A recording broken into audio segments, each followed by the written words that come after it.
Olá, queridos, tudo bem? Que prazer receber você aqui nesse canal. É um canal que tem sido um canal de bênção para a vida de muitas pessoas. E eu gostaria de agradecer você de estar aqui nesse vídeo abençoado. E hoje eu vou falar sobre um tema muito interessante, né? Como vocês viram aí, eu quase fui morto pela Rocan. É isso mesmo, quase ali eu morri ali por conta de estar no lugar errado, na hora errada. E eu tirei uma reflexão dessa situação, mas eu vou antes contar tudo o que aconteceu e aí depois eu vou explicar o que Deus falou comigo através dessa situação toda. Isso aconteceu já não faz muito tempo, né? A Yuka estava grávida, estava no final, quase no final da gravidez, quando ela me liga. Ela estava só em casa. Na época eu estava trabalhando na Boas Novas e aí ela me ligou, falou que estava passando mal e pela voz dela ela estava muito mal e eu fiquei muito desesperado. Eu estava trabalhando e lá onde eu trabalhava, da Boas Novas até a minha casa, é muito distante, muito distante. Então eu teria que correr muito para poder chegar em casa a tempo, porque ela estava sozinha e não tinha ninguém por perto que pudesse ajudar ela. Então eu tive que correr, eu tive que voar no carro, porque senão eu poderia chegar e ela ter passado mal e tá bem pior, e o pior poderia ter acontecido. Então eu lembro que eu saí, eu estava muito bem arrumado nesse dia, e eu resolvi correr.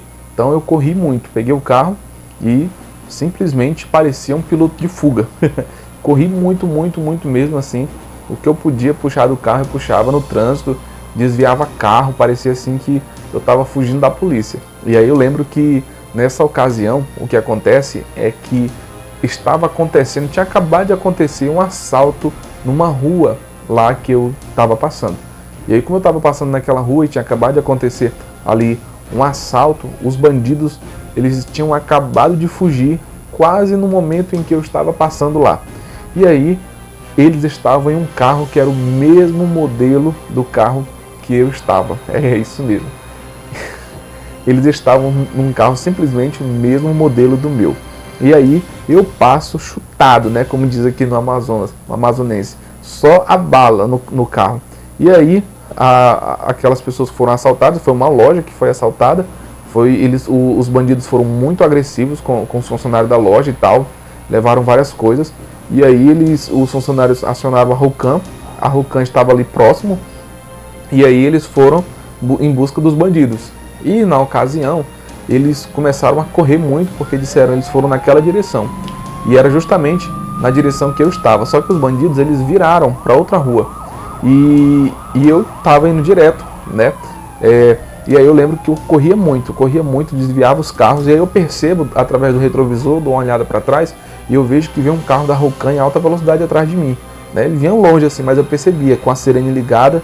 E eu pensei, não, tá tudo bem, porque eu não devo nada para a polícia, não é eu, né? Eu tenho que correr para salvar minha esposa, que está lá passando mal em casa. E aí eu lembro que eu continuei correndo, né? Liguei. Só que eu percebia que a polícia, a cada momento que passava, ela chegava perto, mais próximo do meu carro. E eles corriam muito, para você ter uma ideia o quanto eu estava correndo. E aí eu lembro que quando eu estava mais ou menos assim, quem mora aqui em Manaus, que conhece, ali próximo da Bola das Letras, né? É a rotatória das letras, né? Que a gente fala bola, mas é a rotatória. Rotatória das letras. E aí eu lembro que a polícia foi se aproximando, o carro da polícia da Rocan se aproximou bem de mim. Então eu pensei, olha, eles devem estar mais apressados do que eu vou dar um espaço para eles passarem. Então eu fui para a faixa da direita e deixei a esquerda livre para eles passarem. Só que quando eu coloco o carro na direita, o carro da polícia, da Rocan, na hora, eles fazem o que a gente chama de cavalo de pau, né? E fecha meu carro. E aí eu fiquei super assustado, porque na hora, todos os policiais estavam naquela viatura, eles apontam as armas para mim. Então eram muitas armas assim pesadas, muitas armas pesadas. E aí eu nunca tinha visto aquilo, parecia uma cena de filme. E um dos policiais sai, um que tinha uma arma menor na mão, ele sai e ele vai em direção à porta do carro. Quando ele chega na porta do carro, ele bate na janela, estava com o vidro levantado.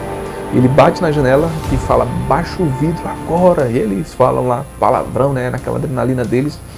E cara, eu na hora pensei, meu Deus, o vidro do meu carro estava com problema. Então não dava para baixar nem levantar. Tinha quebrado uma peça lá e aí eu não estava conseguindo baixar e nem levantar o vidro do lado do motorista. Era o único que estava com problema. que é justamente o meu. E aí, o que eu tive que fazer? Eu pensei, eu vou ter que abrir a porta. E aí o cara estava lá, então eles estavam todos na expectativa, esperando eu reagir, alguma coisa do tipo. O carro estava, isso filme, né? E eles não estavam me vendo direito. E aí o que acontece simplesmente é que eu levanto essa mão e a outra mão eu abro a porta do carro. Quando eu abro a porta do carro, que eles percebem que ao invés de eu baixar o vidro, eu estou abrindo a porta do carro, na hora eu percebo que alguns engatilham a arma lá. Eu escuto aquele barulho e eu, meu Deus, eu fico com muito medo. Só que o que estava mais à frente, que é o que bateu na janela, ele levanta a mão para eles assim, tipo um sinal que ele deu lá para eles não reagirem, porque ele me viu, eu estava arrumado e sozinho no carro. Então significava que eu não era o bandido que eles procuravam. E aí na hora o cara assim olha para mim, balança a cabeça, e aí eu ia me explicar para ele, né, o que estava acontecendo, porque eu estava correndo tanto, né, que minha mulher estava passando mal em casa, eu queria chegar em casa, que ela estava sozinha e tudo mais. Só que eles não permitiram eu falar. Na hora eles se comunicaram lá e entraram no carro, na viatura, e foram atrás do carro dos bandidos.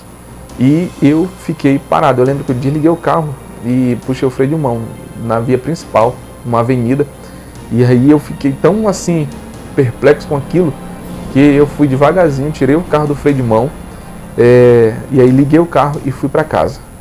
E aí eu já reduzi um pouco a velocidade, mas ainda estava rápido, porque até então eu que ainda estava passando mal em casa, sozinha. E aí na hora, quando eu chego em casa, eu estaciono o carro, subo as escadas. Quando eu chego em casa, que eu olho para a Ilka, eu vejo que ela está normal. E aí eu pergunto, amor, o que aconteceu? Ela falou, amor, estava mal, muito mal mesmo na hora que eu te liguei. Mas aí do nada eu comecei a me sentir bem e eu tô me sentindo 100%, tô tranquila, mas naquela hora eu tava para desmaiar, tava quase passando mal. E aí eu simplesmente fiquei assim impressionado, porque eu quase morri. A Rocan quase me enche de tiro, enche o carro de tiro, e eu simplesmente cheguei em casa, ela tava super tranquila, super bem, tinha passado. E aí eu fui orar, né, falar com Deus, assim, Deus me confrontou nesse momento, porque simplesmente eu confiei mais na minha força, mais no que eu poderia fazer, e acabei me arriscando do que ter confiado em Deus. Eu não lembro de eu ter orado e dito para Deus, Deus vai lá e cuida da minha esposa, que eu tenho que ir tranquilo, né? Eu não orei, eu fiquei tão atordoado com a situação que eu não falei com Deus para Deus ir na frente e resolver e cuidar da minha esposa. Mas Deus, ele é tão misericordioso que ele foi na frente, ele cuidou da minha esposa, ele fez o que tinha que ser feito. E quando eu cheguei, o Senhor me confrontou desta forma, porque eu simplesmente cometi um erro de não buscar a Deus. Eu confiei mais na minha força do que na força de Deus. E eu cheguei em casa e a minha esposa já estava bem.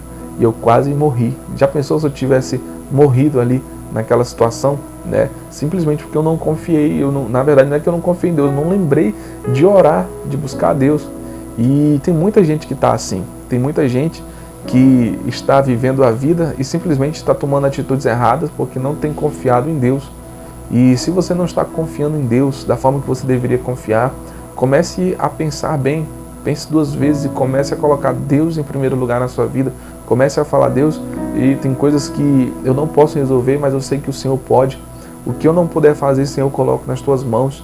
E Deus, ele vai agir dessa forma.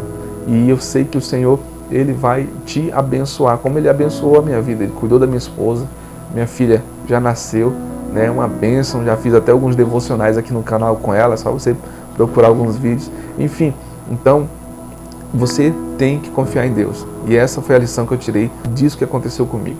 Que eu quase fui morto simplesmente porque eu não confiei. E não é que eu não confiei, eu esqueci. Eu esqueci simplesmente que eu poderia colocar nas mãos do Senhor. E aí eu confiei na minha força e simplesmente quase aí acontece o pior. Essa história até também me fez lembrar quando Lázaro morre ali, né? E Jesus, ele demora a chegar. Simplesmente ele demora a chegar. Só que Jesus, ele tinha todo o poder ali. Então, ele sabia que se Jesus chegasse 10 dias depois, Lázaro ressuscitaria. Se Jesus chegasse um mês depois, Lázaro ressuscitaria. Então, quando Jesus chega, as pessoas dizem, olha, tu chegou atrasado, Lázaro já morreu. Só que quando Deus está no negócio, quando Deus ele abençoa, Ele que faz o milagre. E Lázaro ressuscitou. Portanto, confie em Deus. Todas as vezes que você tiver uma grande preocupação, coloque nas mãos de Deus e Ele vai te abençoar. E é isso, gente. Terminou aqui esse vídeo abençoado com essa situação que aconteceu comigo. E foi recente, né? Não está nem com um ano ainda que isso aconteceu. Então, que Deus abençoe grandemente a sua vida.